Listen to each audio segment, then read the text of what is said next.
Thank you, Yaya, for joining us here today. Let's start from the performance of the two teams, looking at their performances so far. Historically, both teams are evenly matched. Talk about Army Ladies as well as Ladystrikers. Last season when they both met at home and away, you realize that what they were able to manage, the result that they could manage from both games was 1-1. Exactly. 1-1 in each of the games. So if you want to talk about the history, both of them have the chances. If history is anything to talk about, it means that this game today is going to end in a draw. But we can't write off the performance for this season. When we want to talk about Army Ladies, they have a better form as compared to Ladystrikers, because consistency-wise, they've won all their games, but for their very last game, where they had to lose painfully, as you said, to Hazakah's Ladies, losing by 1-0. So they are coming into this game having lost their last game and only game. But Ladystrikers, on the other hand, they've managed just 2 wins from all their games played this season. 5 games and 2 wins, only 6 points for them. Army Ladies have been able to manage 3 clean sheets so far this season. Same cannot be said for Ladystrikers. I can describe them as title contenders because being second on the table, just 1 point difference between Jonina and Army Ladies. But Jonina have won their game against Halifax by 2-0, so they are leading. If Army are able to win this game today, it means it will just be 1 point difference. So Army are looking at the top. They are looking at becoming champions at the end of the season. So for them, they have a statement to make.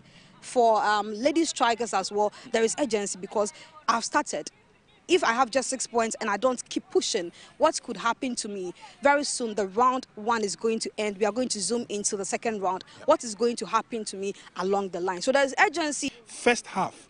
Let's try and see whether we can read through the minds of the technical benches. I think that for Ladystrikers, if I want to read the mind of the technical bench, I think that they should be approaching the game, in a more open, manner, aiming to score goals. Because of the urgency there is to be able to win more games, to add up to the games they have already won. I realize that in this league this season, the goals do not flow. Let me talk especially about these two sides, Army Ladies and then Ladystrikers. They have not scored more goals in this season, talking about the league. So is they've not conceded a lot of goals as well. It goes a long way to tell you that this season the league is very competitive. It is. But when you take a look at the FA Cup, when they played their round of 64 matches, you realize that Army Ladies won massively by 10-0. They beat, Blessed Ladies by 10-0. Same as Ladystrikers, who also won their game by 4-0. Obviously, let's talk briefly about the quality that we have seen this season, and of course, the battle to make an impact to the national level. Yes, I think every player's dream will be ultimately to play for the Black Queens, the Black Maidens, and all the national team levels that we have. And so what will actually make you gain call-ups to these teams is when you're able to perform at your club level. And I think so far we've had some talent, proving themselves in the local level or the club level. You want to talk about the team of the week that is always released by Rumanatu Tahiru, the ex-Black Queens player. You see names like, I think I saw Ladystrikers, I saw their name in the recent one, the likes of Ellen, Deborah. So you could see clearly that most of the players are trying so hard, to get their names up there. So today as well, I will be looking forward to see this kind of talent. You are playing, but you have to kill yourself for your team. If you are killing yourself for your team, you are catching the eye of the fans, of the audience, those who are watching, the technical people, the scouts. You are catching eyes. So I think that these players should have that at the back of their mind, and they should exhibit the talent that we would love to see on the field of play. We've seen the talent dotted across the length and breadth of teams playing in the Women's Premier League. Ira is still here with me. Ira, let's see what happened first 45 minutes.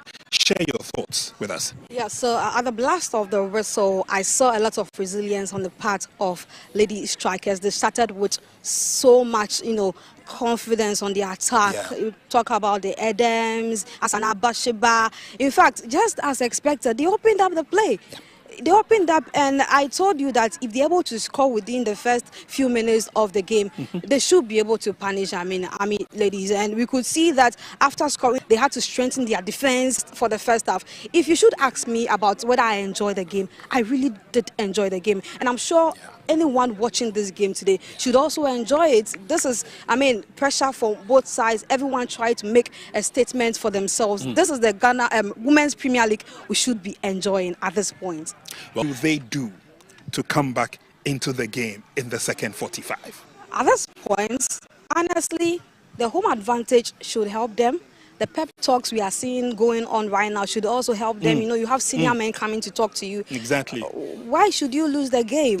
You see, they are so much expectant. People are expecting from you. You are playing at home. All the fans are here gathered to watch you play. I can see the intimidation from the home fans, you know. And if Ladystrikers are to listen to them, they should be playing a very slow game and not be able to make a statement for themselves. But they came with a mindset of winning. They know what is at stake. So if something will go in favor for ladies, then it should be what they are going to be, told in the dressing room, and how the fans are going to cheer for them in the second half as well.